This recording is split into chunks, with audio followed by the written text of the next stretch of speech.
बड़ी Audi car से उतरी शारदा देवी ने जब मंदिर की सीढ़ियों पर बैठे उस गंदे और जख्मी भिखारी को देखा तो उसके गले में बंधा वो काला धागा देख चीख निकल गई। 8 साल पहले जो बच्चा मेले से गायब हुआ था वो आज अपनी ही माँ से भीख मांग रहा था। शहर की मशहूर बिजनेस वूमन शारदा देवी के पास आज सब कुछ था। आलीशान बंगला, करोड़ों का टर्नओवर और नौकरों की फौज। पर उनके सीने में एक ऐसा घाव था जो कभी नहीं भरा।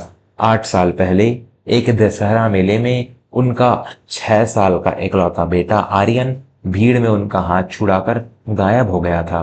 पुलिस की फाइलें बंद हो गई, रिश्तेदारों ने कहा कि हार मान लो, पर शारदा का दिल कहता था कि उनका बेटा जिंदा है। हर सोमवार शारदा देवी शहर के पुराने शिव मंदिर जाती थी और वहां बैठने वाले भिखारियों को खाना बांटती थी। आज भी वे अपनी गाड़ी से उतरी और फल बांटने लगी। तभी उनकी नजर सीढ़ियों पर सबसे निचले कोने में बैठे एक 14 साल के लड़के पर पड़ी।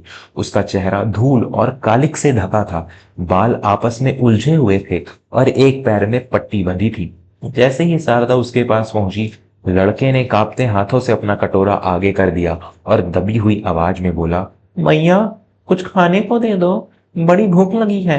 शारदा के हाथ अचानक रुक गए। उस आवाज में एक जानी पहचानी खनक थी। जैसे ही उन्होंने लड़के के हाथ में फल रखे, उनकी नजर उसके गले में पड़े एक पुराने घिसे हुए काले धागे और उसमें पिरोए गए चांदी के छोटे से लॉकेट पर पड़ी। उस पर ए लिखा था। ए का अक्षर खुदा था।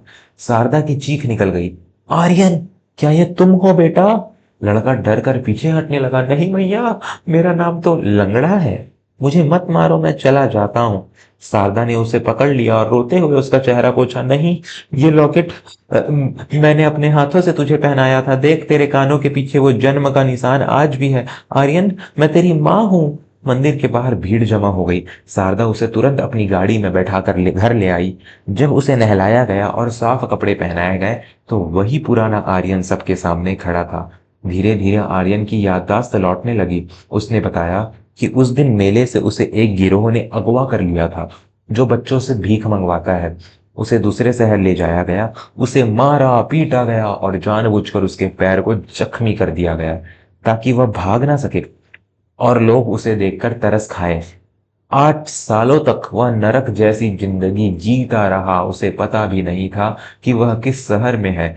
संयोग देखिए, 2 दिन पहले ही वह गिरोह उसे वापस इसी शहर में लेकर आया था और उसे उसी मंदिर के बाहर बैठा दिया था जहां उसकी माँ हर सोमवार आती थी। शारदा देवी ने पुलिस की मदद से उस गिरोह का पर्दाफाश करवाया और 20 और बच्चों को उस नरक से आजाद कराया। आज आर्यन अपनी माँ के साथ है और अपनी पढ़ाई पूरी कर रहा है। यह कहानी आपको कैसे लगी कमेंट करके जरूर बताएं और धन्यवाद, सब्सक्राइब भी जरूर कर दें।